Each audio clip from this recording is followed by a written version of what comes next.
Hello guys, welcome to Blackpink Global Podcast. I am Lucy. And I'm Eugene. And welcome to a brand new episode. Hey. And today, we have the one and only, again, best friend of the pod, not even friend of the pod, best friend of the pod. Straight up. The one and only Tumaini. How are you? Hello. That's an honour. in a new surroundings, In a new surrounding, yes, you're actually our first guest, like in the studio. Yeah. What do you think? What do you think of this? Nice, How you nice. I'm out of my bedroom. It's true. You We're know. trying, man. I do want to say I did have a little look. You know, I'm just saying. I'm seeing some podcasts. They try to step up Hey, their stop game it. Stop since we stepped up our game. I'm seeing a little bit more videos here and there. It's nice to see that we're starting up shit and that we're shaking the talking table. about in the tennis space? I'm in the tennis space, my guy. Okay. I'll tell you after. You know, off camera. Off cam. Let's keep it peaceful. We're keeping it. No, you know what? I'm loving it because this is what we need to do. At the end of the day, the goal is to have tennis out there. The goal is to make Straight sure up, that yeah. you know we're trying to advertise our sport the best way possible. But I'm just saying, you know, I'm seeing a little something. But you know, it's all good. How's everyone, anyways, guys? How's everyone? All good. Post Ghetto Open, aka French Open, aka Roland Garros. Slightly tired, but nah, Yeah. I'm good. Well, we'll get into it, but yeah, it's been a really good, fortnight, and obviously we had the pleasure of being there on the Friday. Yeah, we did. Which we'll get into. Mm-hmm. But yeah, slightly tired, but probably not as tired as this guy. It's been I'm dead, man. I'm dead. Working hard. For our new listeners, Tumaini is actually the tennis journalist for The Guardian, correct? Yep. Yep. You know, so he's working hard. So every Grand Slam, most tournaments, he's out there, especially the Grand Slams and interviewing and stuff. But yeah, you'll keep us updated later on how it's been at Roland But Garros. just before we get into it, like, how long have you actually been out of the country? Basically 7 weeks. Oh my god! You know. So I did 2 weeks in Madrid, and then a week and a bit in Rome. Yeah. And then I came home for like a day. Then I went to Spain to Carlos Alcaraz's his old club, his club that he plays at home in his hometown. Was that before the French? Yeah. Okay. And then I came home for another day, and then went to Paris for 3 weeks. Jesus. Yeah. Wowzers. So 7 weeks on the road. Yeah. Literally. Guy's touring like a flipping musician. Basically. Like a tennis player. Well, and that too. But yeah, man, it's a pleasure having you here as usual. So yeah, we really appreciate it because obviously you could have been anywhere, but you're here with us. So And he landed yesterday as well. That too, very late as well. So we do appreciate you as always, Tumaini. So thank you, man. But yeah, I think we should get into it. Where should we start? I cannot wait to start with this. I'll let Lucy. So we've got some big breaking news. Like it's kind massive news. It's we've known for a while though. And also I want to take a bit of credit because I've been speaking this into existence. You definitely have for like the past year. 100% have. So I do have to give credit for that, and I will. To everyone out there at home, to our listeners, to our haters. I bring on haters. Our family. No, this nigga's hating out here, but that's why we have to stun on these hoes. No comment. But, guys, we actually got approved for Wimbledon media accreditation, my guy. Blackpink Global are going to be at bloody Wimbledon. For the whole duration. For the whole duration, the whole 2 weeks from the 3rd to 14th, 17th of July? 16th, yeah. Whatever it is, we are there. We are right there. Not only we got approved for that, we've got approved for basically all the grass tournaments that we applied for as well. Queens, Birmingham, not Eastbourne. Yeah. Even if we applied for Nottingham, would have probably even gotten it as well. But yeah, guys, we are going to fucking Wimbledon. Grass court season is going down. I have to give props to Eugene because, like he said, he spoke into existence for this. And I was actually always like he was always saying, he's like, Lucy, we're going to get Wimbledon. And I was like, But I do want to point out, I'm actually a pessimist though anyways. So like... Leo. I know, and I'm an overthinker. But I think it's also because what our listeners don't know is that we've actually applied for this like 2 years in a row. Yeah. And even for example, like last year when we got the grass tournaments, we got accreditation for those. Through the LTA. Through the LTA, number one. And number two, they were even moving kind of like for example, they were saying Queens, only one of us could go. Yeah, true. Or like even like Eastbourne, they said, okay, both of you are approved, but only one of you can be on site at the same time. Yeah. Even though we didn't really was that Birmingham? Wasn't that Birmingham? No, that was Eastbourne. Really? Eastbourne, we were not supposed to be there on that site at the same time. I'm being for real.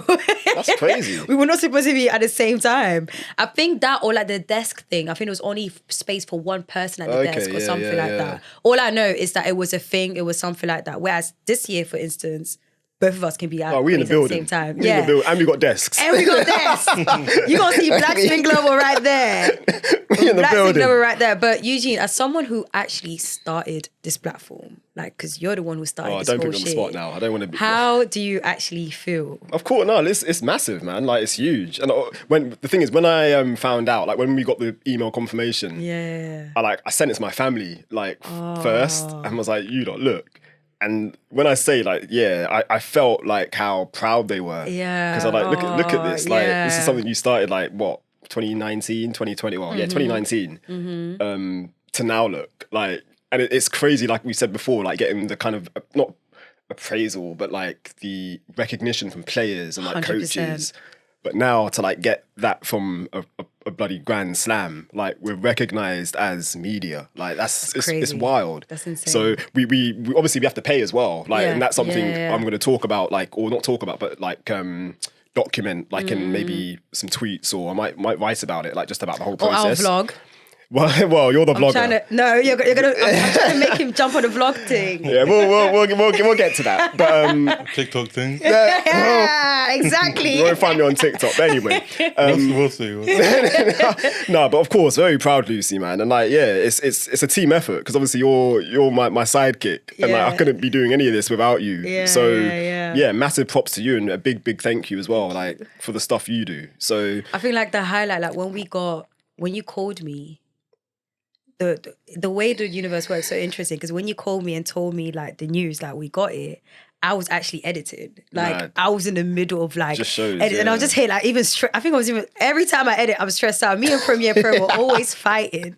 By the end, the product comes out well. But it was just so interesting. I was just there, like I think I was trying to figure some edit out, because I think that was the first time I was editing our like these type of pods or something like in the studio. Yeah. So getting that, it was like a full circle moment. I was like, oh my gosh, it's wild. This is actually wild. Insane. So guys, you'll catch us at Wimbledon. SW19. Yes, we're gonna be out here, and I'm gonna be disturbing Tumaini as well, aka my mentor, even though he doesn't like me saying it because it make him sound old apparently. But I'm gonna be bombarding you with silly questions or smart questions or all sorts and stuff. But I feel like it's cool that we have that little privilege 100%. In a way to like actually 100%. This guy is the in. Like, listen, exactly. He knows it. Like he even, do you know what's so funny is I remember last year he even like brought us in and signed like give us a little the tour, press, exactly. Like a little tour, So made now it's like the wristbands, I still have that wristband as well. That's the funniest thing. But it's so cool. Like literally, like how this year we're all gonna be all together. It's mad. And I'm really excited. I can't wait, man. I'm really excited. Wait. So guys, don't worry. Get ready for the content, the vlogs, the interviews on site, the everything. Like we're gonna take this all in, and most importantly, enjoy this process as well. Key. That's definitely key. Enjoying it. So I'm looking forward to it. Before we get into like what this pod's about, because obviously it's a review pod of the French Open, as you probably will have seen now, we were in Paris on the Friday. That was men's semi-finals day. Yes, men's semi-finals demi-final. My French is bad, but... Demi-finale. Demi-finale, sorry. That's the only French you're getting from me. But what an experience that was. And we need to shout out Rodney Rapson, because, he's the one that hooked that up for us. He did. Which was, again, like completely out of the blue. But he just said, like he just appreciates the work we've been doing, and like it was just kind of acknowledgement of that. Yeah. And again, he didn't have to do that. So, it was... I was out here chilling, minding my own business, babysitting my little brother. And I just see the WhatsApp group, RG semis. And I was like, what? And I was like, hey, like, just make your way to Paris. I was like, boy, if I have to go to the Ghetto, I'm going to do that. I'm going to do that. I remember I texted you somebody, I think on the Friday that we landed, I was like, we're in Paris. You're like... I think, did you text me that same day? I saw your Instagram. No, yeah, that's it. The IG. I've seen Lucy in Paris as well before, and I was like, what's going on? Do you know what? Because in my head, I thought Eugene probably told you, so I didn't update or like anything. So I thought in my head like you actually knew. So it was just like because it all came around pretty quickly. So it did, yeah. Like, it did. Like 2 weeks before we had to be there, we basically found out, and I was off as well. So perfect. Yeah. But like traveling is stressful, guys. Like as I'm sure you're all aware. Like, and I'm not going to get into my journey, but just in general, like it's stressful. It's a stressful process. It actually is. I feel like the older I get, the less I actually enjoy traveling. Mad. Whereas before, like when I used to like so privileged, be like, okay, oh yeah, that sounded bad. But okay, but what I'm trying to say is the stress of it, like you said. Like when I was younger, I used to love being on the plane and stuff. But now I'm like, especially since COVID as well, I feel like it's changed. Things have changed. It actually has changed. It's not as enjoyable as before. There's always something. Yeah. But what did you enjoy mostly about Friday? Like obviously we saw Alcaraz Djokovic, which was ended in four sets. Four sets, yeah. That was the first semi-final. Then the second was Casper Ruud, Alexander Zverev. Yeah. Yeah. What match was the most enjoyable for you? Both of them were. Obviously, we didn't get what we wanted from the Alcaraz and Djokovic match. After the second set, was it the third set where he started? But those first two sets, even the first couple games were just like, we were just like, whoa, like we just got here, like relax, like calm down. Besides how we ended, it was still a great match. I was so happy that, this was literally one of the most anticipated matches of like basically the year, to be honest, of the season. It really was. The Zverev and Ruud one took me out because I actually said I was going to do this. Ruud. Oh yeah. The floor is yours, Lucy. I wasn't familiar with your game. I owe you an apology. I really do. I really need to put some respect on your name. Because I was like, wait, hold on. Since when does he play? How is he playing like this? Like, I was actually taken back, and I take back everything that I've said. You know, you're a legit player. You deserve your respect. You've been to three Grand Slam finals, is it? Yeah. And I hope one day you actually win one. I'm not gonna lie, like, it's pretty impressive. I think what's even more impressive about him as well is that his father was a player as well. So it's nice seeing that transition as well. But I'm not gonna lie, I thought Zverev was gonna win that match. I genuinely thought it was going to be like him in the final and stuff. But Ruud showed out. It was a great day and a great match. We'll talk more about the tennis in a bit, but just also I want to talk about like our experiences in Paris as well quickly. Like, so outside of the grounds, we did have a moment. I don't want to spend too much time on, but again, I was like in shock. Guys, but maybe you can explain it better. We nearly got robbed. Now everyone in comments, and also this explains why you called it the ghetto. That's what I was saying. And when I post a reel and I put the caption, would like Ghetto open or something, like why call it a ghetto? I'm like, girl, it's the hood, right? Well, here's some context. So we just left. Me, Eugene, and Tumaini were on our way to grab some food after French Open. We're walking now down the road where we're actually away from the place and we can catch an Uber. So we requested an Uber. The Uber's actually coming. Get my man, some next stranger coming up to us saying, he started speaking in French. And for those who don't know, I actually do speak and understand French. But in some situations, it's good to pretend like you don't know how to speak it, which is what I did instantly. I genuinely thought he was just going to come and just bother us and stuff. So that's why I just automatically just said English. But again, everyone speaks English, especially in Paris. Like, don't think there's some people in Paris that say they don't speak it, but they actually do. And this guy actually ended up speaking English, and I was like, okay, yeah, fuck. So I was like, okay, what do you want? I was like, what did he say again? Like his phone was dead. Yeah, exactly. And that his battery died, and that he needs to go somewhere and stuff, and that if we could check on our phone directions, how far. And my instinct just kicked in, and I was just like, okay. And I was like, okay, so what's the name of the place? The way Lucy was gripping the phone, I was like, guys, I was holding something's up here. Live. I was like, and the thing is, I was holding two phones. I was holding your phone because it was your phone that we're using for like the Uber, and then I was using my phone to do the whole check-in for the place. And as I was asking him like where it was and stuff, and then he kept on like coming closer to me, trying to grab as in he wanted to like write down the thing. And I told him straight like, no. How do you spell it? Let me write it down. Like, how do you spell it? And he was like, yeah, CAF. And even when we were trying to like, and the thing is, the place that he told us, some far out 40-minute walk away. I'm like, bro, if you're gonna try to finesse me, at least pick a place that's like, you fairly know. But close. I generally think he thought instantly I would give him my phone. And wild. Yeah, he kept on trying to like put his hand out. he literally, yeah. And then I think you clocked after. I think Eugene was the last one to clock what was going on. I'm naive as hell, so like, yeah, like I don't think he really grabbed what was going on. So I was just like, no, like just tell me what it was. And then when he then clocked that he couldn't finesse us and like try to rob us, he then started having some random conversation about Brexit. I was like, what? He was like, what do you think about Brexit? Yeah, I don't like it. When he started saying that, I was like, yeah, you know, he just flopped what you're trying to do. So the guy was, long story short, this guy was trying to actually take our phones and run away with it, thinking that we're just gonna give it to him to show the directions and stuff. And it's so crazy. Like that's how you can. I think the only reason why my instinct kicked in is because like phone theft and stuff is really common in Paris, like extremely common. So whenever I'm I'm not gonna lie, like I'm not even saying this in a bad way or like trying to bash French people or anything, but literally when I'm in Paris, it's the only place where I'm so careful with my phone in my bag, especially in the metro. Like it's very common. Like there's even announcement on the train saying, please beware of like pickpocketing and stuff. Like it's that bad. That's so sad. So I think that's why I think if it was in London, it probably would have worked. I think so. It probably would have worked. I don't know. I don't think I would have been that alert. Like I'm someone who's alert a lot of times, but because I'm at home, I probably would have been a little bit more laid back. But because it's so common in Paris, I was like, I'm not playing games. Not here.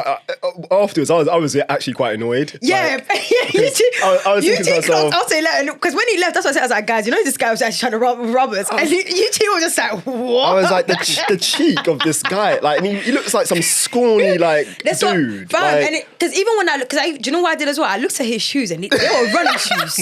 That guy was ready to run. He woke up ready. He had a mission. He was like, I'm gonna rob somebody's phone today. Very, very wild. When I looked at his shoes, and because I didn't look at him carefully, when I looked at him up and out, and I saw his shoes. He did look a bit trampy. He did. Yeah, he did. He knew what he was doing. He knew what he was doing. But luckily, thank God for instincts in my brain.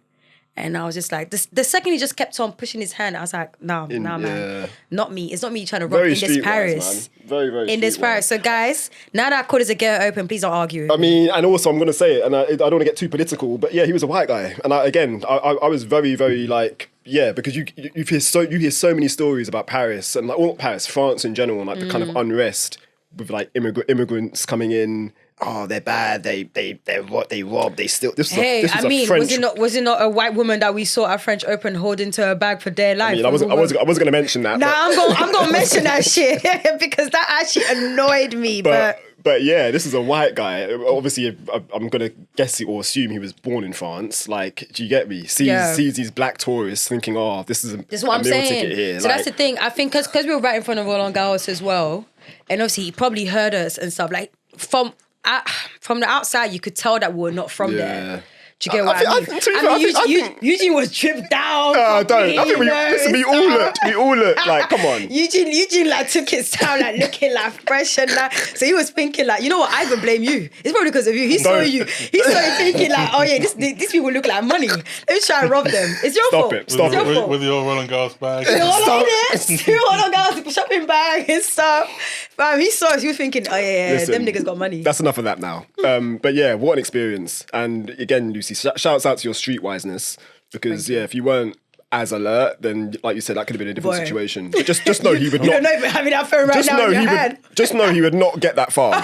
Trust me. You know what, Eugene? I was ready to pounce when it. And that's what you got two guys there with you. That's true. Lucy, That's true. Come on. But anyway, let's get into it now. So I think we should start with Novak. We should start with Novak. Now on 23 Grand Slams, out there on his own now. Well, Let me face the in terms of the men, and like I said, his 23 is different to Serena's. Like, I'm sorry, and I'm not trying to take away from or discredit what Novak's done, but I just think, yeah, in terms of like how Serena's or the crap Serena's had to kind of put up with throughout her whole career, even Novak to a certain point, like I do think there's a race element and there's also the whole like sexism as well, like the kind of is at play with Serena. Whereas Novak, he hasn't really had to deal with that kind of stuff, and a lot of the stuff with Novak, like he's kind of brought it on himself. Like if you really want to like dive into like some of the things or issues he's kind of faced, but yeah. Not taking anything away from his achievements, because 23 Grand Slams is massive. He still won it at the end of the day. I did like how Yannick Noah was also kind of involved in the whole trophy ceremony. I thought that was a really nice touch, because I think it was 40 years since he last won, which was mad. That's crazy.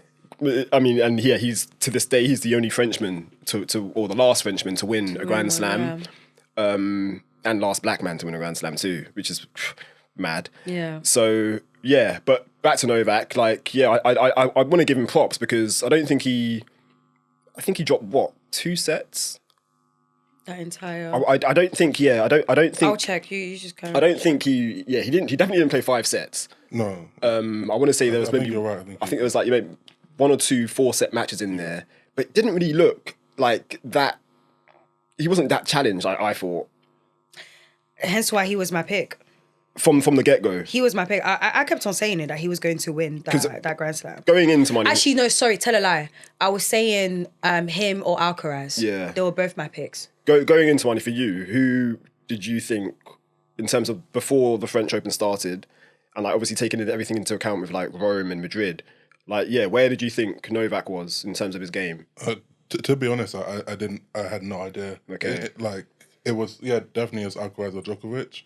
But obviously, Alcaraz had all the form. He played, incredibly well. He'd won Madrid and Barcelona, and he was the favourite. Yeah, like in terms of the betting favourite.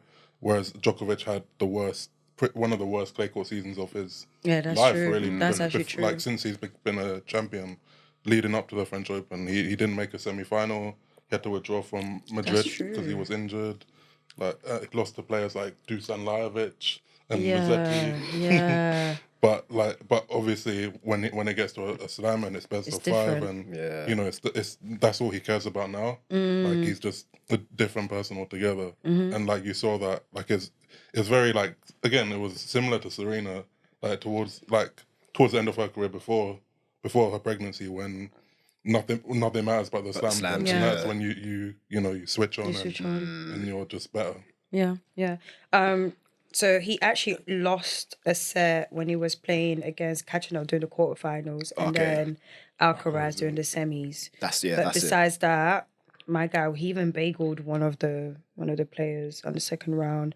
It's been stupid. And there was like a stat about his tie breaks, like. Yeah, just completely dominated all the tie breaks he played. He didn't hit an unforced error. Can you imagine? Like, what? Can you actually imagine? Like, so I don't know as well. Again, and I'm not like a Novak stan or like I'm not a big free stan, to be honest. But yeah, I do feel like Novak he's different to Federer and Nadal. How? Like, what do you mean? Yeah, like I think like competitively, like mentally, it's like he kind of wants it more. Really? Yeah, I'm not really explaining it properly, and I can't really I get articulate what I'm trying to say. But I get more that vibe from Nadal. Really? But I think maybe because Nadal's more stubborn with it. Maybe that's what it is. Like, I feel like Novak, for example, he's better at listening to his body, whereas Nadal's like, fuck my body, fuck you guys. I'm going to try and go and, win this. I hear you. But yeah, man, honestly, I know I joke around and stuff, blah, blah, blah, whatever. Yeah. But you have to give credits when credits are due, man. Like, he won like what? Every slam 3 times, is it? Yeah. That's wild, 3 times. before you came, me and Tumaini were even talking about how like this might be the calendar slam year again for him. And I think this year he actually might be able to do it. Because especially that, so if this was the first time where he was trying to do it, then I would have been like, maybe it might get tricky once he gets to US Open. But he's experienced that pressure before. Yeah. And I mean, unless Medvedev or Alcaraz try to like move mad at US Open and stop him, then yeah. But if he definitely, I mean, he's been dominating Wimbledon for I don't know how many years now. If he bags that, guys, I'm sorry. That calendar slam is for him. But who was the last player to do the calendar slam, or like has it ever been done? Male player, it was Rod Laver. Wow. And woman, it was Margaret Court. Wow. Yeah, so long time. That would be kind of mad to see that. That I'm not gonna lie. After that, I'll even stop trying shit about him. I'm not gonna lie. Like that's big. I mean, a lot of players have been close to doing it. Serena's been close. Sorry. Steffi Graf Erasure. She was the last. That's gonna it. say Yeah, Steffi. Yeah, it could have been Margaret Court. Yeah, I was about to say that. Yeah. Steffi did the Golden Slam in 1988. She got the Olympic. Yeah, exactly. Yeah. That's true. That's why we got you here, man. That's the Yeah. But yeah, no, I hear what you mean, or I hear you when you say the calendar slam is like there as well. But I feel like Wimbledon's going to be someone else. You think so? I do. It's more hope than really feeling it. But like, that's a lot of hope right there, my guy. Because boy, he's been dominating for like what 4 years now. Yeah. He's been dominating it. And last year, for instance, he didn't play any grass tournament and he won. And this year, he's doing the same thing again. I know that final. My guy even said for the final, he didn't even practice. He said I was on fucking child duty and watched Champions League final. Scary. And then if I was Rudy, I'd be like, meet me outside. That's Like, scary. meet me outside. Like, why are you loud? Like, keep it down. very, Like, very raw. I scary. know this was easy, but don't say it like that. A guy like he has no. Right now, I feel like he feels like I am undefeated. But he's being very humble with it. Yeah. Like, Novak's being extremely humble with it. But I know in his head he's thinking, you niggas ain't got nothing on me. On top of the... So, which it makes sense. Like, bro, if I'm not practicing for a final and I still win, what can you tell me? What can you actually tell me, for real? Serbia having a great time at the moment because, I saw like some is it NBA Denver player? Nuggets, yeah. It's like Nikola Jokic, who's a Serbian. He's like finals MVP. So like, they're going mad saying, I literally saw a reel on that on Instagram today. And I think while doing that thing, he was saying how he was going to send a message to Novak or Novak sent they're him quite a message. close, Yeah, which makes sense. But cool. Shout out to him, man. It is what it is. I like what you said about Casper Ruud as well at the start, like, because again, that's a big effort to get to kind of, go back-to-back finals, like at the French Open.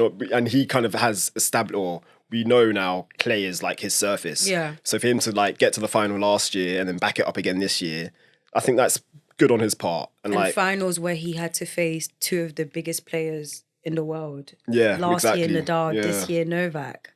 And he played I thought he played quite well. He improved a lot from last year. in that final. I don't. What did you make of?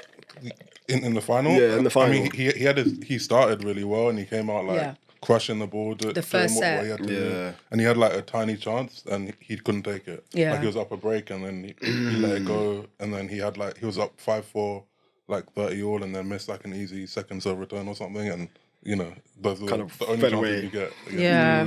So he did fine, but he was just playing better players. But yeah, I agree. I think like not only did he back up last year, making 2 semi-finals, but he was shit poor. this year.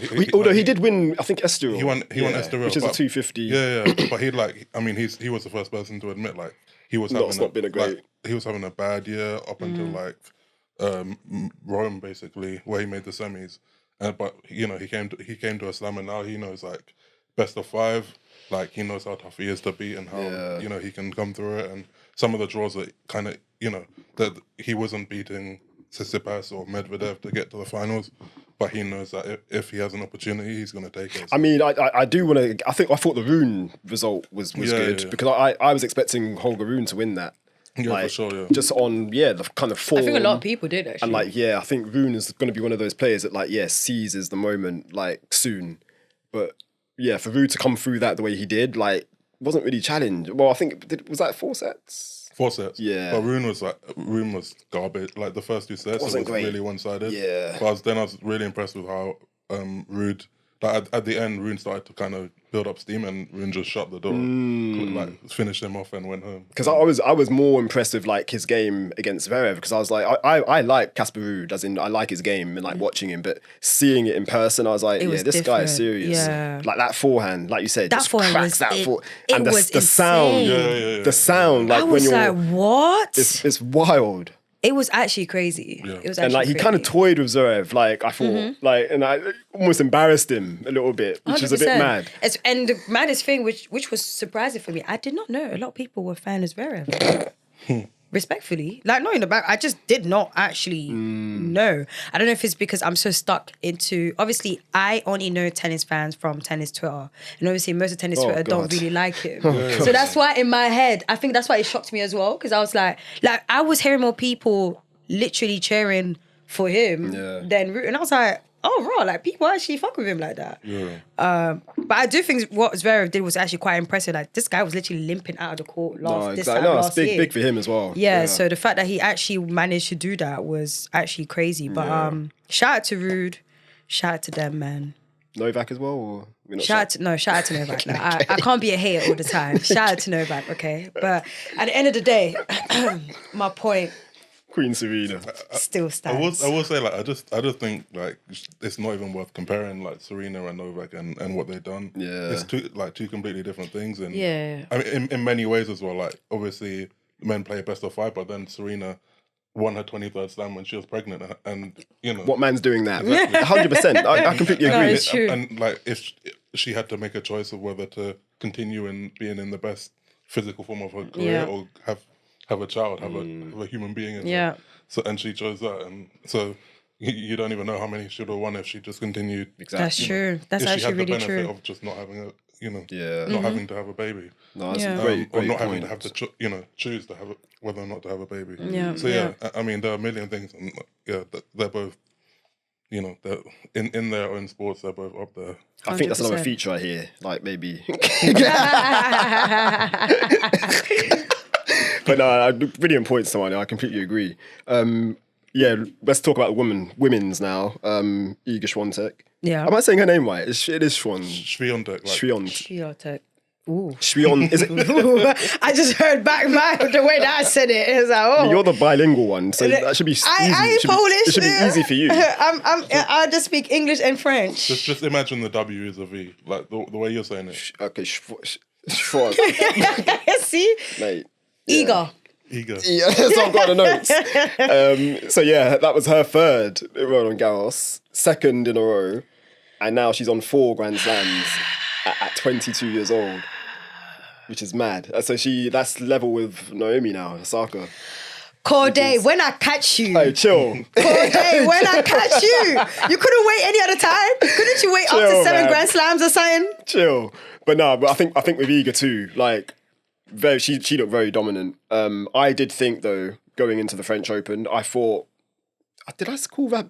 I think I did say Rebecca. You did, actually. But then she withdrew. She did. And I think at the moment they say it's like the big 3 in women's tennis is like Iga, Rebecca, Sabalenka, which is cool. Like I do quite like that. Like you can see why. But yeah, I do think Rebecca, if she was fit, I think she would have caused a problem. I had Iga or Sabalenka to win Really, it. Yeah. I had Iga, Interesting. and she was pretty close. She literally semi-finals. yeah.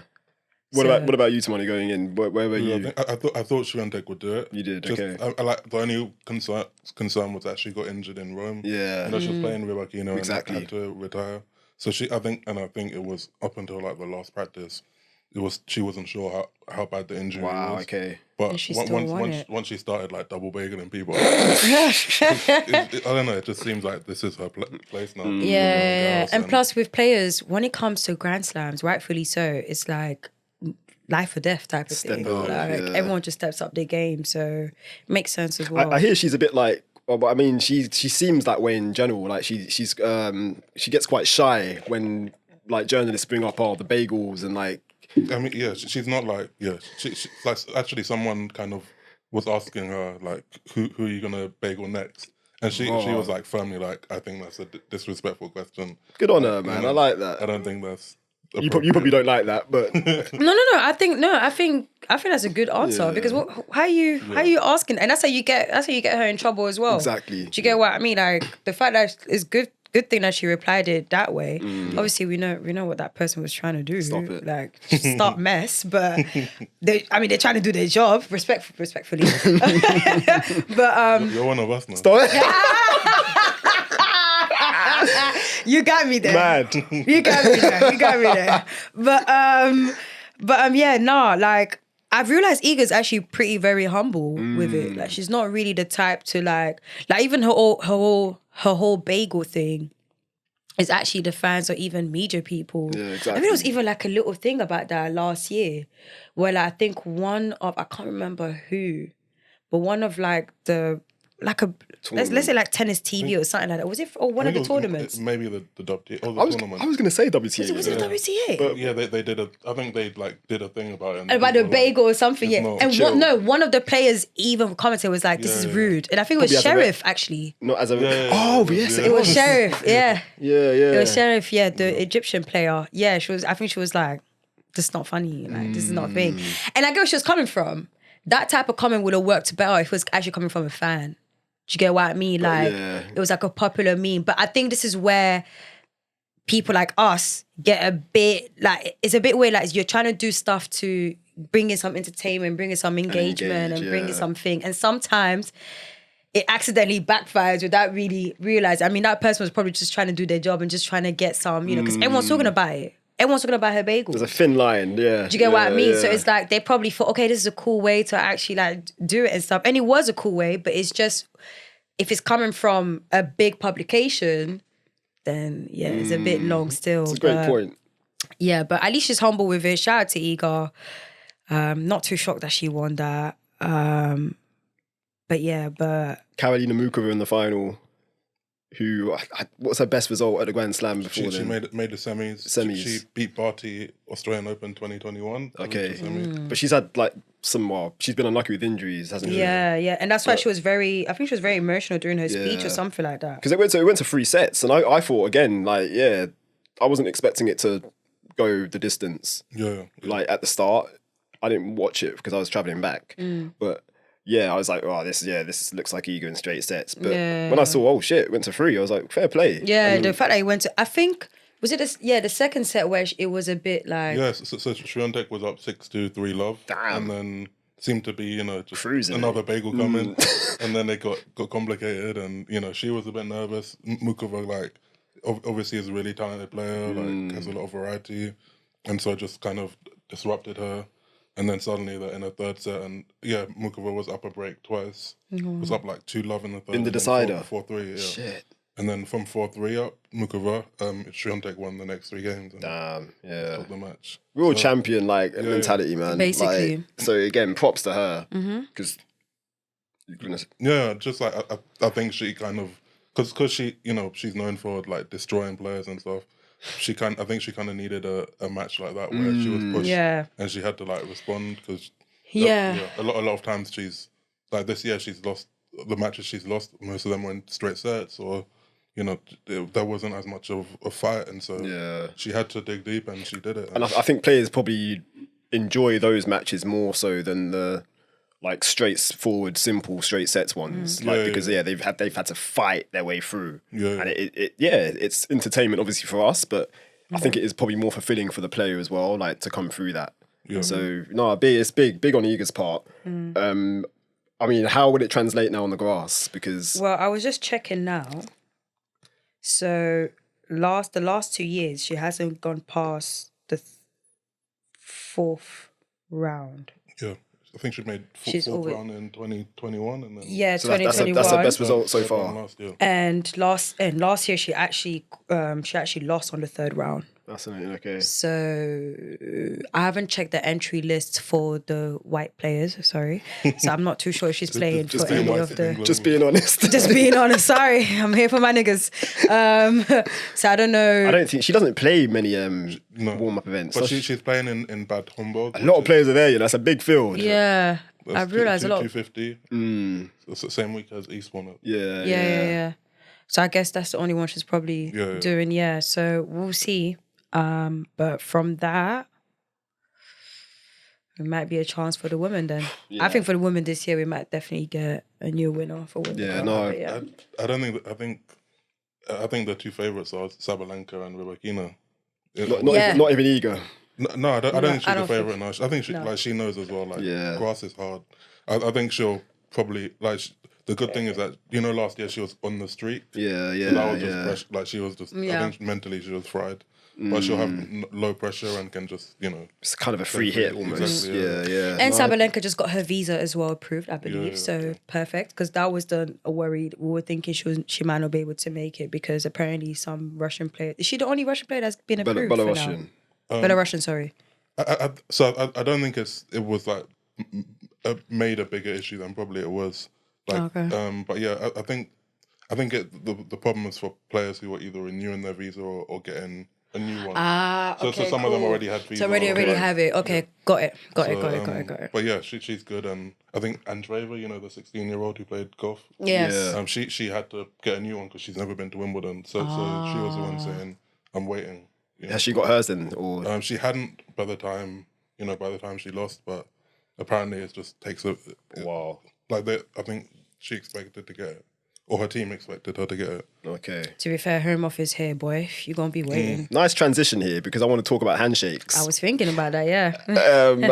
So we would have seen like Aryna Sabalenka. She got to the fourth round or quarterfinal? Okay. Shout out to her, by the way. And when I checked her run, she played two Russians and a Belarusian back to back to back. I was like, that's mad.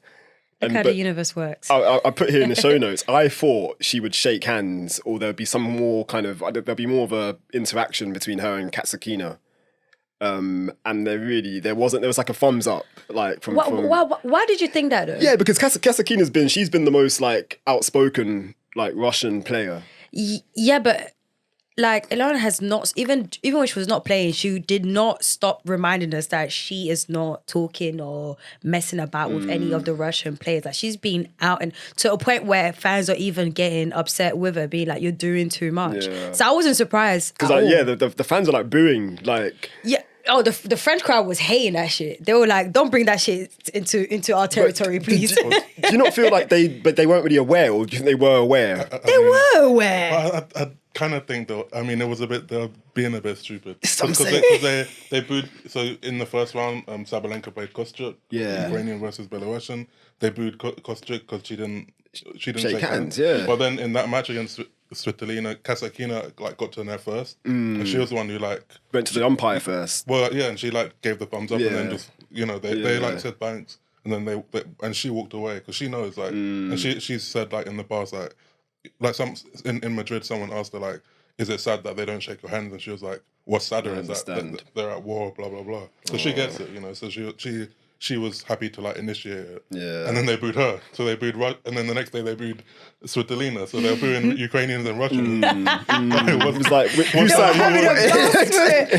No, the French crowd are different. Do you know what? When we were there in person as well, they booed anything, they shouted anything. At some point, for example, during the Djokovic and the Alcaraz match, someone started shouting Federer. Sometimes started shouting. Someone said Songa. Songa. What the hell? Someone was even saying a football player. Although Songa was actually in the studio. He was doing the Amazon Prime coverage. Oh yeah, he is. And someone else was shouting like a football player. I was just what is wrong with these people? But shout out to the French crowd, man. But or not. But I don't know.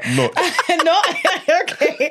The reason why I'm saying that is because one thing I've always said is on this pod how I just love the atmosphere. I think it's because I'm so used to Wimbledon or grass tournaments where the crowd is much calmer and everything. So going to a tennis tournament now where I'm just oh my gosh, like people are actually like running, like go, like people were shouting every single moment. And obviously, I've already seen it on TV, but seeing it live, I was just like, Rod, this is actually real life. Like this actually happens. But I don't know, man. Like, I get where Elena's coming from and stuff. The Ukrainian players in general, because there's all of them across the board. It's all of them, yeah, exactly. But the thing is that it's becoming a point where I feel like we're focusing more on that than the actual what is actually going on. To a point where the moment Sabalenka even has to say, I can't even do any press at the moment, and then she comes back and then actually vocally says that she does not support, blah, blah. And the thing is, people were just pandering her. And now I'm just really hoping that her and her family stay safe, because what happens now if something happens to her and her family? What are the Ukrainian players are going to say? Yeah. That's my thing. She actually denounced the Belarusian... Lukashenko. She did. That's what, and that's what I'm saying. If you... No, that's what I'm saying. Like... What if something happens then? Yeah. What are they going to say? Because, and again, I don't want to get on like the journalists as well, but like I do feel like they kind of have a responsibility to kind of and I'm not looking at you, but like whoever asked her that question about like, do you agree with like the president? I mean, obviously she doesn't agree. Like, I think that's what I'm frustrated as well. Tumaini, let's let. I mean, not necessarily. I do think like that in general, it's valid to ask. There was a question to be asked about her relations with the president, just because. So in like 2020, Belarus. This is like unrelated to things that have been happening recently, but Belarus had like this. They had an election, and people widely thought it like the president dictator like stole it, like Okay. Like. So some corruption, basically, yeah. And so there were mass protests and in the streets, like hundreds of thousands of people. And then, his police, as they always do, got violent and, arrested all people. And then in the New Year, Sabalenka showed up at his like New Year address. And so... Oh, is this when she was like all done up? Curly hair. It's so, I can't wait. The first time I saw that, I was like... Because the first image is like... Double take. Is of the president and the back of someone's head and curly hair. And then the camera just pans and it's like, Sabalenka!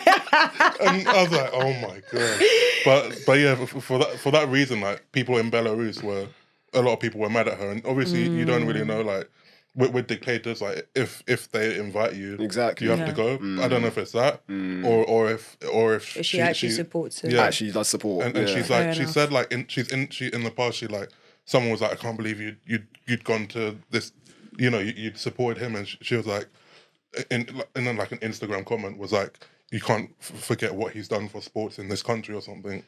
So for that reason, like people have pointed that out now. That he's supporting Russia in the war. Got it. So like, I think there are valid questions to ask about it. Fair enough. But like what happened in Paris was just like mad, because it was actually like the initial issue was that there was a Ukrainian journalist at the French Open. Okay. And there's normally never a Ukrainian journalist. Yeah. And she was asking like just got asking pretty like aggressive questions, and I can imagine, and like it got very heated, and that's why. So that's why she took the break. Yeah, got it. And so there was one heated kind of interaction, and in the next one it just. Were you there for that? I was there in the first one, then the second one I wasn't there. Okay, but it was like she refused to answer the journalist's question, and she was just, she was pissed. The journalist was pissed because the journalist was like, "Oh, now we know what you really think," kind of thing. And then but the problem is because she decided not to do the press conferences, and that was a whole like I won't bore you, but like we're here. But that was a whole other drama. Yeah. But first of all, I'll say like because she didn't do the press conferences. When she finally came back, so there must have been like 5 people in her second round press conference. Wow. Because she missed 2 of them. When she came back, it was a packed room. I could imagine. Everyone like standing room only. Her whole thing was like, I don't want to make it political, but as soon as you kind of draw attention to that, the press conference was surreal because almost every question was political. That's just nuts. That's just crazy. She answered that question about Lukashenko, and so she in a way like I understand why she was why it was frustrating or whatever. 100%. But she kind of set herself up because she then more and more questions were asked, and I actually thought she handled it about as better than I thought she would. Like she answered them all of the questions, and she like when she said that, I was like, what yeah, everyone was taken back. Like the whole of tennis Twitter was like, I hope you guys pray that nothing happens to her and her family. How old is she? She's 25. She's 25. Sabalenka's really young. She's a young girl, man. People are moving like she's in her and she mid-30s. also like she recently lost her. Well, I say recently, she lost her dad as well. Like I've always kind of looked at her and been I've admired her. Like basically, like do you get me? Yeah. Now she's a Grand Slam winner as well. But yeah, I don't want to say I'm tired because that makes it sound like I'm kind of dismissing what's going on in Ukraine. But like, yeah, I do feel, I don't know, I just wish this wasn't happening because it's putting the players in a really like uncomfortable position. And it does kind of take me back to like 2020 with the whole Black Lives Matter stuff. Like when that was all kicking off and you had like Coco Gauff and Naomi Osaka, all the black players like speaking on issues that had nothing to do with tennis. But because they were like black and like in a prominent position, they took this like kind of took it upon themselves like admirably, but like it was wrong. Yeah, really. At least they were not pandered with like questions from the media. I mean, compared to what the. Okay, first of all, it's probably been the same, but at least it wasn't that long. It's been over a year now. Yeah. Oh, yeah. I mean, and a war. Obviously, I'm not trying to like liken Black Lives Matter to like a war. Let's not go there. But yeah, I hear what you're saying. Yeah, it's just very unfortunate. And I just hope, the war ends. Basically, honestly. The thing is, so with Sabalenka, I don't think she's like really handled it as well as some other people. Like as you said with Kazakhina, like she gets it, and so like in Madrid again, like she did a press conference where every question was about the war or politics and that, and she just handled it all easily. She was, whereas Sabalenka the whole time has been like, oh, I'm not a politician, which I understand it, like, but like when you're like, I don't think sports shouldn't mix with politics. I think that line that makes it worse. I think that's wrong. Okay. You know, and just things like that, and like I don't know. She just kind of didn't get that. Just some of her answers weren't great. Yeah. But anyway, so what I was gonna say with this, when she stepped away and didn't do press conferences for 2 rounds, the first time it happened, the mad thing was that it just wasn't like communicated to the journalists. Like they. She'd won her match, and then we were waiting for her press conference. And in the press room, like the press room, like where all the desks are, you can see the press conference room where they do the press conferences. And I'm sitting at my desk and other people, and then suddenly you just see like the transcript drops, Sabalenka press conference transcript, and you're like, huh? There's all these questions. So you guys didn't even get the announcement saying that she was not coming? No, and you're like, that room's empty. Like where did that happen? Oh my God. Some ghost. Yeah, and so after that, then me and a few other journalists, we went to a tournament and like, what's going on? And the tournament were basically lying. Like, first of all, they were like, oh, it was a pool of selected journalists who spoke to her. And it was actually just one person from the WTA who did it. But like it's like an in-house thing. Yeah. Which I think it would have. I don't know. It would have been. The main thing is that they lied basically. Yeah. That's when we're trying to ask like who was it? What happened? They were like really defensive and like couldn't believe that these questions were being asked, and they couldn't believe that they could be used as if you're not even trying to do your job. This is the thing. Exactly, that's what you're there to do. Like that is mad. So it was a lot of drama. Basically. Wow. Look at the French causing behind the trouble. sines things. And that too, exactly. Inside scoop. I like that. Wow. Incredible. But yeah, I mean, I think we've spoken enough about the handshakes now, but. Yeah, let's get into like some of our players now. I think we should. I think it's about time. Actually, before I should have said this at the beginning of the pod, guys. One of the reasons why Tumaini is here is because I have not caught up with a lot of the matches. Oh damn! Unfortunately, I was out of office. Unfortunately. Or should I say fortunately? I was out of office, I was shaking my ass and I was drinking on the beach with my nigga. Shout out to DLT. I had a time of my life. So unfortunately, I paid Eurosport for nothing because I did not watch that many matches. So if throughout this podcast I am sounding unsure and I'm sounding unprepared, please forgive me. I was out of office. I was enjoying with my people. Soft life. And a great time was had. Yes. We're happy for you, Lucy. Thank you. But yeah, back to normal scheduling. Le Mans, Gael Monfils. First round win against Sebastian Baez. Were you there for that? Yeah. Wicked. How was that? That must have been a crazy atmosphere. Yeah. Like, that was a 5-set thriller. I don't have the score down here, but yeah, all I know, he cramped up because I did watch the end. He cramped up. I want to say he was 4-love down. Oh yes, so he'd been up, like he was up 2-1. Exactly, yeah. And then he lost like 11 games in a row or something. He went from 2-1 to I think it was 1-6, love 4. Looking like an old man. Yeah. I was like, oh shit, Le Mans, don't do this. Yeah, and then, it's funny because it kept on. So Bears won the first set, then he won the second, then he won the third, then Bears won the fourth set, and then Monfils won the last set. But in that fifth set, I want to say he was 4-love down. Mm-hmm. And then for him to come back the way he did, and I think he was cramped up as well in that decider. He could barely move. Like, I was like, flipping hell. Like, I didn't get emotional, but I was just like, wow. Like, and that was one of the absolute things that I scenes. saw everywhere, despite not being able to watch that match. Everyone was talking about that. Everyone was talking about it. Everyone was sharing like his old videos when he was young, like basically like just showing like raw, like this guy's. I'm happy for that win for him because he hasn't won anything since he's been back. Yeah. So the fact that he was able to get even though it's just one round, but a Grand Slam in Paris, that's something. It's massive. It's really mad like how COVID. Of all players, he's probably been the most affected by COVID. If you remember, that's true. In like Feb 2020, he was playing some of the best tennis of in the back years. to back. He had match points against Djokovic and. Is that Dubai? In Dubai, It's Dubai. true. Right before COVID, he was actually on track. That's true. COVID hit him, and COVID. Oh my god! knocked him out. So true. Yeah. And now since then it's just been a string of like I think when he first came back, he like just mentally playing in front of the crowds. It's it tough. wasn't good. And since then it's just been injury after injury. And he's now a dad. Even here, And now, and now he also has another injury. Like he was. Is it a wrist? Yeah, wrist. So completely unrelated. He had a cast on his arm the whole time.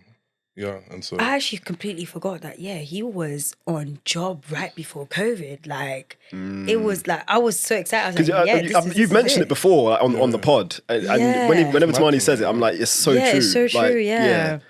So, and it's true that he's the only we haven't seen any other player like really go through what he's yeah. And there's probably a few, but particularly for him at this stage of his career. At this stage, yeah. Like there's some players who may lose a few years, but maybe they'll get back. Yeah. Whereas, but with Monfils, it's like time is ticking, boy. He's like what, 37, 36? 36. 36, yeah. Oh, Le Mans. But hopefully he'll be ready for Wimbledon because I think he did say he plans to be back. Or he plans to play Wimbledon, so fingers crossed. Because I definitely want to be seeing Le Mans on the grass, and I think I mean the grass court season is like it's mad, and it's anybody's. But we hope to see Le Mans back. We're kind of going around and not back and forth, but like we're mixing between men and women. So Coco Gauff, quarterfinalist, also runner-up last year. I thought she had a good run because she had no form coming into the French. Yeah, that's true. So she lost to the eventual champion Iga Swiatek in the quarterfinals. That was a straight sets defeat. But I'm interested to hear what you guys think. I thought that match against Swiatek was her best performance in terms of against Swiatek. That's probably the best match she's played against her. Do you know what? Especially that first set. No. When I was watching the match, this is why tennis gets so interesting. When I was watching the match, I was thinking the same thing. But when I was prepping for the pod and I was looking at the numbers, I I was like, wait. So her first serves, like the last couple of matches that she played against her, were actually better. But she actually like had more break points. She didn't win. You've really been diving into them stats. Guys, listen. Listen. When I realised I didn't watch anything, I was like, I need to step my game up for this sport. I can't come and embarrass myself. Like, you used to move like tennis inside. Hey. I may have been shaking ass, but I'm gonna come prepared at Black Spin Global Podcast. You get what I mean? I respect it. I like it. But obviously she only won like one of her break points, but she had like 5. Whereas before in other matches it was like 2. Okay. Or like 3. So it was interesting. So it was weird because even I definitely agree. I felt like she did, but again, you look at the numbers, you're like, oh. So if I didn't watch the match, I probably would have been thinking, wait, Same Eugene, what are you talking about? Same old story. Yeah, I'd be like, wait, Eugene, what are you talking about? That's actually wasn't her best match. But I think because of the break points, when I saw the break points do difference, I was like, okay, I can see where like this was, because even the first set, Iga was a bit rattled a little bit. But I've always said it. Every single match, she gets better. Yeah. Like every single match. But Iga, I cannot wait for that time. God, cannot wait. It's coming. Guys, It's I'm coming. gonna be shouting like crazy. I'm popping bottles. We're going insane because like It's coming. That time's gonna come, and when that time comes, we're gonna celebrate big time because Iga, you're taking this shit too far. It's enough. What did you make of Coco? I was impressed because I mean, first of all, as you said, yeah, she came into the French Open. I think she was 3-3. Like her form was bad, and she'd said it, and you know she was not happy with where she was at, and a lot of different things like.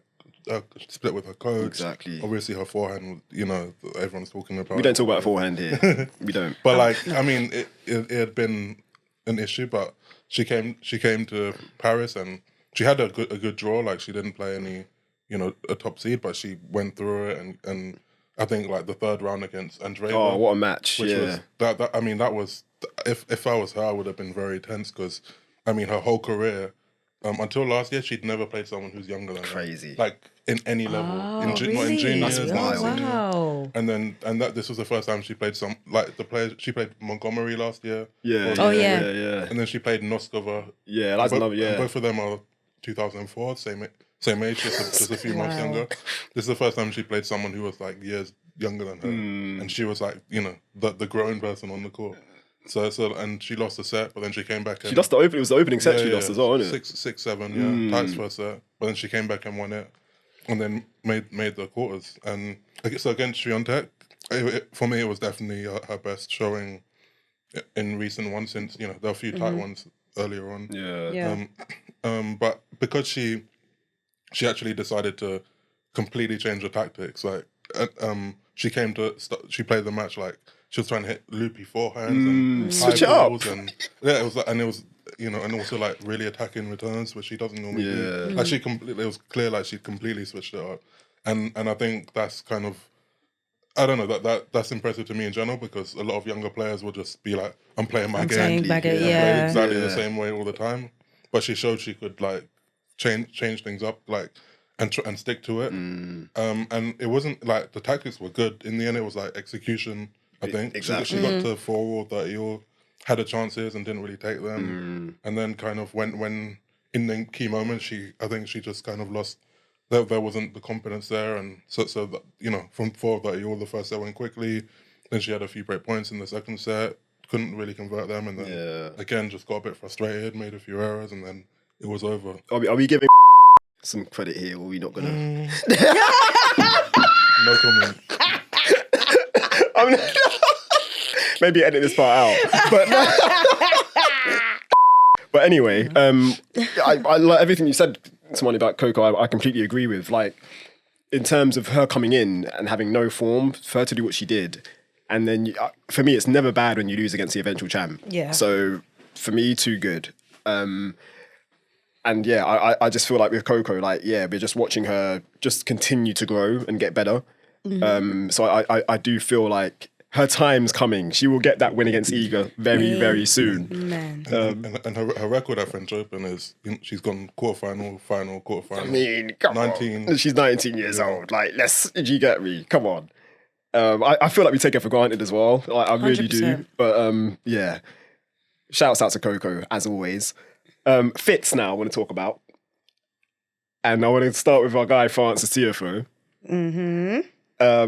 So yeah, he was wearing his Nike. Well, obviously he's a Nike athlete, so he was wearing a custom collaboration with IDK, who's someone I'm going to be honest, and I'm a music guy. I'd never heard of IDK before. Oh, is it? I'd never heard of him. I heard of him, but I just didn't know he was from the same. And I can tell you now, I've listened to the album, and I would thoroughly recommend. No, he's good. It goes very, very hard. F65, some promotion for you. Yeah, really, really, he's a solid artist. So he's actually a musician and like an artist as well. Like he, designs clothes and stuff. Yeah. But yeah, this fit that Francis was wearing, very clean, like black. I think you can never go wrong with black. Like I just don't think you can go wrong with black like clothing. And with Francis as well, like he does spend a lot of time like. Yeah, he takes care of his fits. Yeah. So I feel like this year a lot of people have been talking about it and they've been loving it. Yeah. They've been loving it. So it was nice to see him like have that custom like apparel because other Nike athletes they were just wearing the same thing. Yeah. Like it shows there's levels to this. There's levels to this shit. There's levels to this shit. There's levels to this shit. But yeah, Francis, he got to the fourth round. Fourth? Sorry, it wasn't the fourth. Was it the fourth or third? It was fourth. Was it the fourth round? Oh, I have it here. No, it was the third round. Oh, yeah, sorry. it was the third round. So he lost to Zverev on Shatri, and that was a 4-set match. But I was most impressed with his second round match against Aslan Karatsev because I think that was a 4-set win again. But Karatsev, I think he was a qualifier. I don't know how his rankings dropped so far down, but very dangerous player. And yeah, I was watching that at work because I was working, unfortunately. But I was very impressed with like Francis's game in that match. Yeah, he had like a lot of like break points. Just looked His very win assured. On the first like serve was like pretty high as well. And I feel like he's kind of playing now to where his ranking is, which is like 11, 12. Like he's about to break into the top 10, and like he's playing that level now, like consistently, which is great to see. I don't know did you watch much of, or did you see much of him? I didn't watch the Karatsev match. I watched bits of Zverev match. Where he obviously had his chances. Moments, yeah. I mean, that was tough. I think he was rightfully like pissed off and disappointed. Yeah, I saw a lot about that. What was that about? Yeah, he had like I think it was a tie break or two tie breaks. Yeah. And it was just tight 4-set match, and he had his chances, but couldn't get it done. Yeah, and like with Zverev as well. Like I feel he does kind of he has his number at the moment. I feel like like which is a bit annoying. Yeah. But again, his time's gonna come. Who's Zverev? I mean, Francis against Zverev. Francis, yeah. Like so, yeah. That's where last time Francis beat him, right? Did he beat him? I think the last. I'm pretty sure. That's why initially I thought, no, Francis can probably. I don't know. But yeah, no. What do we make of Francis's fit before we move on to Sloane? I loved it. Sierra Leone. That's true. Of course, how did I miss that? So yeah, IDK, he's actually Sierra Leonean. I think I want to say Ghanaian as well. Oh, is it? I think but American. But yeah, heritage is Sierra Leone and Ghana. And if anyone doesn't know, I'm Sierra Leonean. Hey. Shout out to West Africa. It's cool actually. It feels like Francis has been like just like. Loudly repping it even more like this year. He like hashtags everything now with TMC and boy. Just a boy from Salon. Yeah, just a boy from Salon. Yeah, that and the marathon continues are the two things he always hashtags on his post. Love that. Yeah, but I'm happy for him for this Clay. I mean, he got his title. Just at Houston. In Houston, in Houston. And then he came to Europe and, tried to do his thing. Obviously, Rome was a bit of a headache. But then, who cares? He went to Tunisia after that and had like a nice little holiday with his girl. You weren't there for that, the Massetti drama. Oh, I was there. How was that? I wasn't there when like when it happened. Rain drama. Okay, right. But I did watch a bit of it. Yeah, the rain drama was a bit. I think a lot of things was frustrated him. So I like the fact that he actually took a break, and then came back and made it to the third round. But I'm looking forward to him for grass season. I'm not gonna lie. Got a good win today as well as we record this against he did. Yuri Lehetka in Stuttgart. Straight sets as well. And this is his surface grass, so that's what I said to him. He loves grass. That's what I said. Exactly. It's his season. It's his season. It is just cool. Like you don't often see Sierra Leone rep just on a big stage like that, Freetown. So it was nice. No, I love that. I love that. Another player who had an impressive fit, Sloane Stephens. Yes. Man, the colour palettes. Loved I it. mean, I love the blue. I think it was the second round she wore the blue fit. And I just think blue, I'm sorry, I'm gonna go a bit Dr. Umar here. Blue, the blue shade on black women. Yep. Oh my word. Oh, yeah. Yeah. Oh my word. Yeah.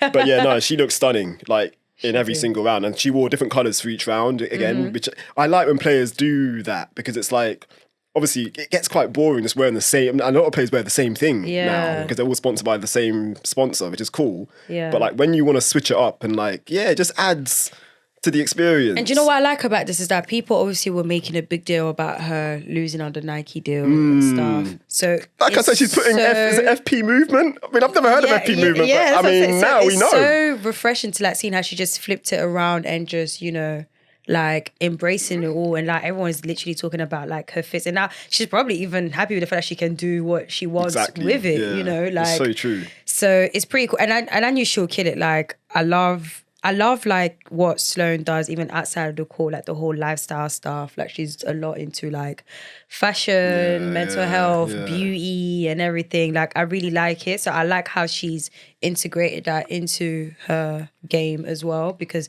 people are like loving the fits. Like I will agree as well. I definitely love the blue on her. That was definitely my favorite as well. Beautiful. Yeah. Beautiful. And she's, I mean, just in the tennis, she's another great tournament, like round of another 16. great French Open, round of 16. She's made the round of 16 so many times. Yeah, listen, I've always said it. When it comes to Roland Garros, I don't know what happens, but Stevens is like, that's it. Clay is her like, surface, like and she said that she loves the clay. Like, no, the clay's her surface, but when she's there, like at the French Open, it's like different levels. So that's why I never worry when she's there, because I'm just like, we're gonna make it even through the second week, and which she did. Because she lost to Sabalenka in the last 16. That was on Philippe Chatrier. That was the only Night match, women's night session, which was a bit mad. And again, that started a bit shaky for Sloane. I think she was like 4-5 love down. and then but she switched it up, came back. Did it go to a tie break? Yeah, went to a tie break. And then she lost in the second set, but it was a good match. Like I thought, in terms of well, actually, before we even jumped to that, people were already scared of her first round. Pliskova. Oh shit. Talk that talk. See. Pliskova, like first of all, she bageled my girl. That first set was a bagel. And then because I'm not gonna lie, a lot of people were chatting, and I was like, I actually wasn't that scared. Like everyone was so, because she went through to like what, the semi-finals or quarterfinals of that tournament in Morocco, Tunisia, or was it? Was it Morocco? I forgot. I can't North remember. Africa. Yeah, It's somewhere. Was it Marrakesh? I think, yeah. Was it Marrakesh? No, I think Marrakesh is the men. Rabat? Was it Rabat? I can't remember. But yeah, there was definitely the tournament. There was a tournament there. She reached like what, the quarterfinals, semi-finals, and then for people were like, oh yeah, and then when the draw came, I like, she's playing Pliskova. I was like, well, Pliskova's not even making any noise. I don't know what their head-to-head is, but I want to say it's good on Sloane's side. So whichever it is, anyway. Yeah, but Pliskova's a seed. She's a seed, but Pliskova has not, like, I've actually not even heard her name for a hot moment, respectfully. That's number one. And number two, like I said, when Stevens plays clay, it's different. So while everyone was chatting, I was like, nah, she got this. Did I expect a bagel? No. But I am really happy that she did. Like, she played really well. I feel like maybe she probably even felt like the pressure was on her as well, and maybe she felt like she had to show out. So like, yeah, shout out to her in that match. Like, that was incredible. For her to get that for the first round and then make it to the second round and then lose into a recent Grand Slam champion, I would take it. I'm not gonna lie, especially that it's been a bit rocky, but she pushed it through. Like I'm proud of her. No, definitely. And I'll say, like, as a journalist, from a journalist side, I hope she has a good run on grass so you can see. But like any time Sloane goes deep, like it's just a good time. Like, when she's in a good mood and press, like she's obviously she's so funny. And saw your Instagram post. Asking the only tennis question. But that was a funny thing, because like it was like a 15-minute press conference and basically talked about everything but tennis. Wow. Obviously she's in the player council, so she was giving like kind of insightful answers on like on the Ukraine, the whole thing. Yeah. But then we were like, I asked her about a kind of a joke question. She'd like in the past she played Putin's saver, and in the past she was like, I think what was it? If it's not one scam, it's another. So I like threw it back to her. I was like, someone once said, if it's not one scam, and you just thought, like, I wasn't sure if she was gonna get it. Yeah. She didn't remember, like, if she was the one who said it. said it, But as soon as I said the first line, her face was like, and she was like, and you saw it. But she's funny. Like, she's reached a point in her career where she doesn't care. Like, Yeah, she just chill. She just chill, she yeah. like she knows like she can be herself, Yeah. but while knowing like her limits. What she doesn't want to broadcast and what she does.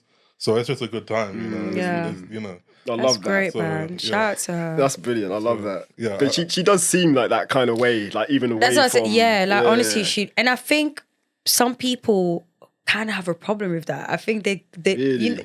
what with tennis, everyone wants the whole like, you have to be all about the game, like 24/7 and so that. Whereas, fam, she went to bloody carnival in Jamaica, like Yo! and your people there. Yo! And like I saw everyone be like, oh, your peers are and you're in carnival. And apparently, I think I saw Did her some tweet. bloody good. Like, she ended up winning a tournament. Like, Exactly, see? the 125. There we go. But even before that, I saw one of our followers actually tweeting, I forgot who it was, but they actually tweeted about how she actually said she always wanted to go to the carnival during that time, but obviously she couldn't because of tennis. Yeah. So now it seems like, she's just like, let me just live life and like listen, she really got a Grand Slam in her bag. Once you have that, you can't tell me nothing. Like, I don't really care. Like, I love that. Whether it happened 20 years ago, whether it happened 2 years ago. Well, what about living There life? are some players that have been playing since they started and they have never won more than 500. So, respectfully, Stop it. let Stevens do her thing. Let her live her life. Shout out to her. Looking forward to her for grass season. And, yeah. Indeed. Well said. But yeah, night sessions, guys. Quickly, what are your views on the whole night session thing?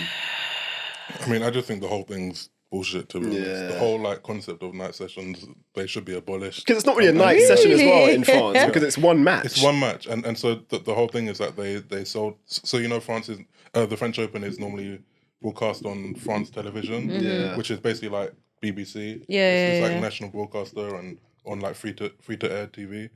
But they sold off one match a night a day to Amazon Prime France. Yeah. And for like it's like obviously crazy money.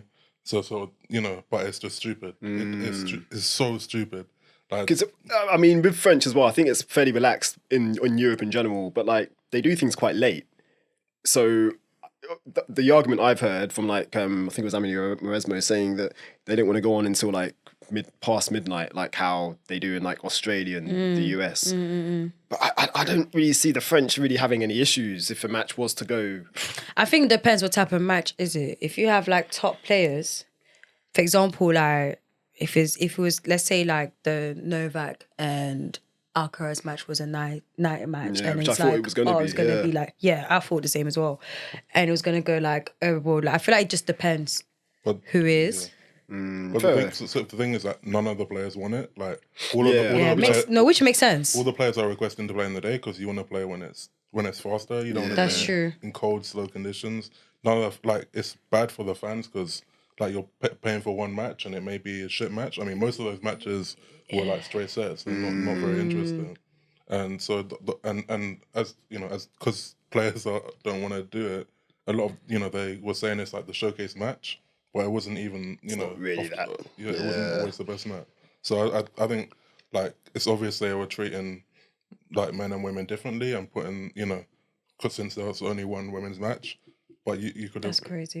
You could avoid the fact that they're pitting them against each other is, I think, the problem. And so I'm full on abolish them damn what night you're sessions. saying makes sense. Fair play. What you're saying makes sense. Yeah. I guess it would make your job easier as well, like not having to flip and file late stories before 10 No, o'clock. it makes sense. But it's still a shame that there was only like, I do agree we should like abolish it and stuff, but it's unfortunately is a thing in our sport. And because of that, it's actually a shame that there's only one women match that actually where that happened. Like it's just ridiculous, and it just makes me wonder what's the point of having a female director that's not even rating the females. Stop it. I think her job is difficult as well, though, man, because it's like, it's not as simple as it sounds, I think. I get. Do you know what? At times, I've been saying this for a very long time. I probably even said it in a pod before, nearly every French Open. I generally feel like she's probably been there for decoration, and then other people just make up the rules.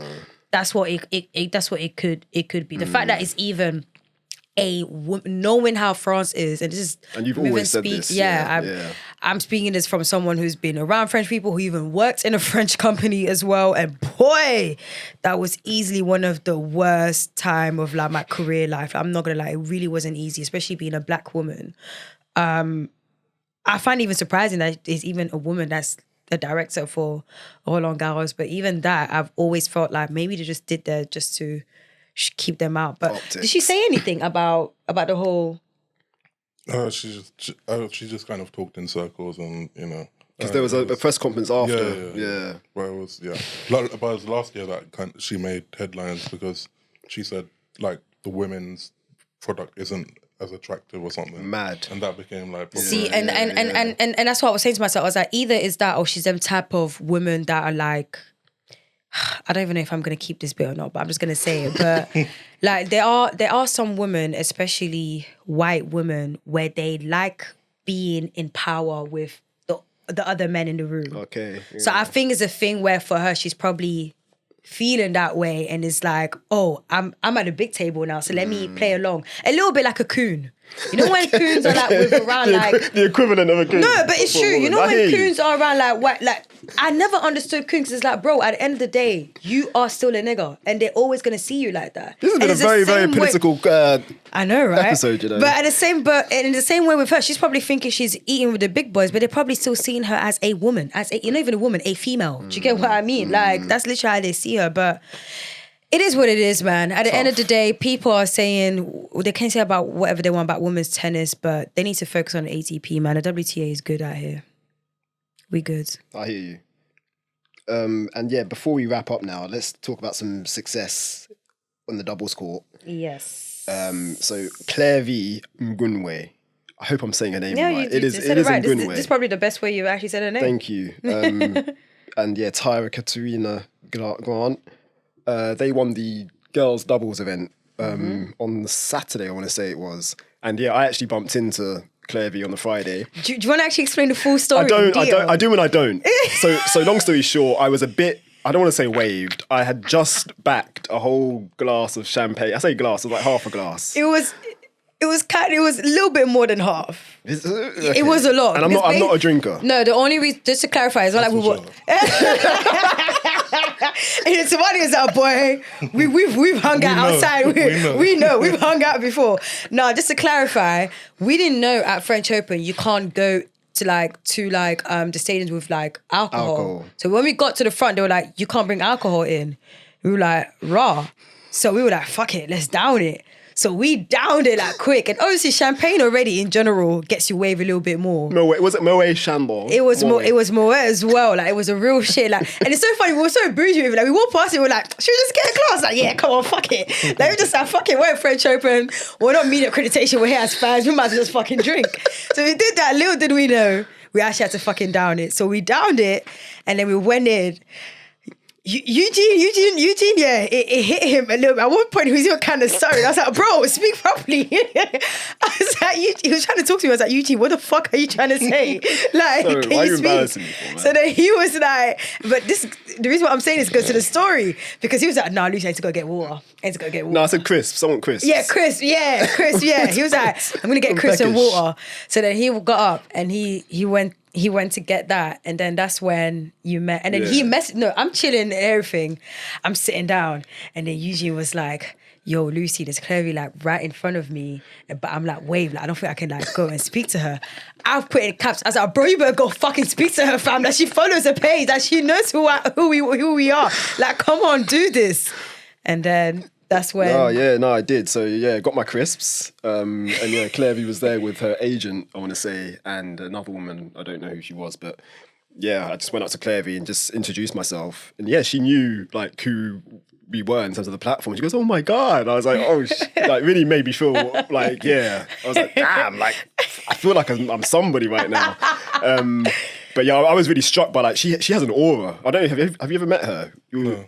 Like she's I want to say she's 16 or 17. She's quite tall as well. I don't know how tall she is, but she's quite tall. Very like, you can tell when she comes into a room, like, you know she's there. Like, because that's how I felt like when I was speaking to her. I was like, this girl has presence. And like, she's currently the world junior Where's world she number from one. originally? Do you remember? So she's American, but I think her background is Cameroon. Her parents are Cameroonian. Cameroon. Yeah. I was thinking so because Cameroon people, they like that. Really? When they walk in a room, you know. I was really taken aback. I was like, this girl has has an aura. when they walk in a room, you know. So she was like, she lost in the quarterfinals, I think, in the girls' event to a Russian who she'd never heard of. She said, like, had no idea who she was, and like, she just played unbelievable. And then she was like, but she's in the finals tomorrow with Tyra, and she was like, like looking forward to that, and that's obviously a finals for them. So I was like, best of luck, and like hopefully we can talk to you in the future. And I mean, like I said, they ended up winning, which is great. Great, yeah. And I want to say that's her second Grand Slam because she won the Australian Open juniors doubles last year. I want to say. I think it was 2 years. I want to say it was last year. Let me double check. What's that girl's name? Because she's done quite well. The Russian girl since. I think she's got some big wins like on the WTA tour, and I think it was like the Australian Open this year. She got a win in the main draw. But Claire V, fantastic. Also doubles. It was last year. Sorry. Yeah. With Diana Schneider. That's it. Schneider. Yeah. Also in the doubles, so Taylor Townsend and Leylah Fernandez finished runners up. And this is a fairly new partnership. Yeah. But very, very successful. Very. And again, we should also shout out them too as well because their 100%. fits. The pink, they kind of match up as well, even though they're not sponsored by the same outfit company, but they did it well. They match up nicely. And Taylor wore her play suit. And that at too. the French Open. Shout out to her for that. And shouts out to Taylor's coach as well, John, who we interviewed last year. Yeah. Been in correspondence with him. So there's some things coming up for grass court season, but we'll keep you in loop, or we'll keep you posted on that. But Taylor and Leylah getting to the Grand Slam final. They beat Coco and Pegula in the semis, which I don't think many people saw coming because that was a straight sets win for them. Where are we going? I will edit this bit if I can't say it, but she did. I mean, why not say it? Okay, well, say she did say she was. I'm coming. They're coming for them. Like privately, she did say I'm coming, and she fucking did. Delivered. Because, bruh, she bageled them in the first. They bageled them in the first set. Mad. That's crazy. Very, very First mad. set. She came from. I mean, hey, Taylor actually warned us last year. Like she said, this is just US the beginning. Open. Yeah, I'll be like, you know. That was with Katy Ali. Yep. Last year US Open and stuff, and I like this new pair.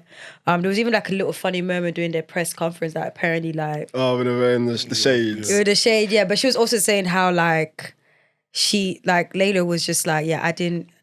She didn't even really speak to me or anything. She was like, and then Taylor was like, I didn't know that girl. I did not even say hi. Nothing. This is what I love about Taylor. I always say that Taylor's probably the realest player, WTA player, or even probably ATP player. She keeps it real and she does her game and then she goes back to her child and mind her business. I honestly respect her so much.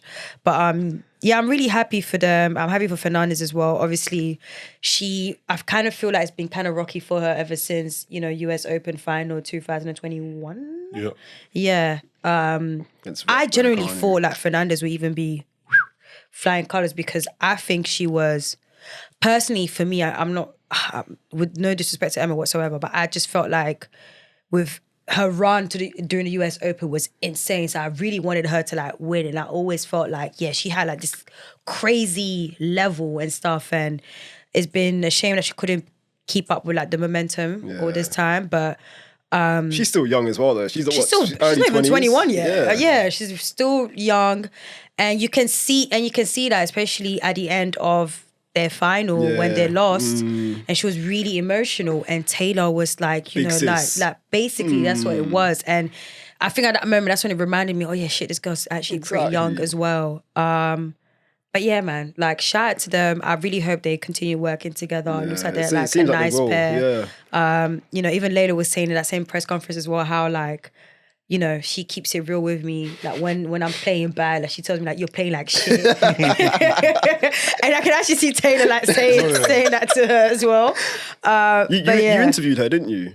Taylor Townsend. Before when she was pregnant, yeah. Yeah. Like start January last year, I think. And she was like, I'm coming back. And was it last year? You know, when she was pregnant, and yeah, and she came back. And she came back and she killed it. And then shout out to her also in singles as well, because she's been obviously in was it in Rome? Yeah, in Rome she beat Pegula. And, she did. And that was like, and after that she had like a press conference, and it was, I don't know, just a really nice press conference where she was talking about her journey and blah, blah, blah. She is one of the realest. And she qualified in Paris, I believe. She did, she did. Exactly, So, that's true. Yeah. And this is like really, you know, she's been around for a long time, but this is like her first like proper, like this was her first like trip to Europe, like doing the whole thing, like the whole clay play court, season. Because in the past, like historically, she barely like even when she was a top 100 player. She would play the slams and then spend the rest of her time playing in the US, playing like ITF events. And she said it's because she didn't, you know, it's a risk to just travel so much.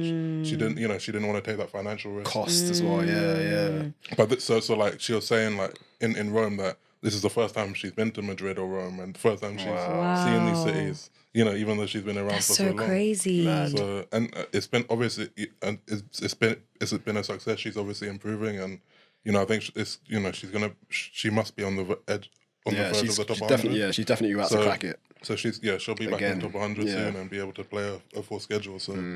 Yeah. No, I feel like this is going to basically help her singles game as well, as in 100%. these doubles like kind of runs. And I think the same for Layla too. Yeah. Because you've seen it's done a lot for Coco. Like Coco plays both doubles and singles, and look at her. Like so, definitely. And also it shows that, you know, looks like when you become a mommy, you have a different power. So again, Naomi Osaka. Hey, she's coming, man. Relax. Can't wait for you. And you know, I also want to shout out. So we don't speak a lot about wheelchair tennis because we don't really have access to it in terms of following it like that, but there was some South African success in the wheelchair event. So we had Gatso Monshani, I want to say. I know I'm saying her surname right. I'm not sure about her first name, so apologies. But yeah, she won the women's doubles with Yui Kamiji, who's like a pretty dominant like wheelchair tennis player. So they won the women's event, and in the men's event, or the men's quads, the quads wheelchair event, we had Donald Vamp Hardy, who again, South African, and he won with Andy Lapthorne, who's a Brit.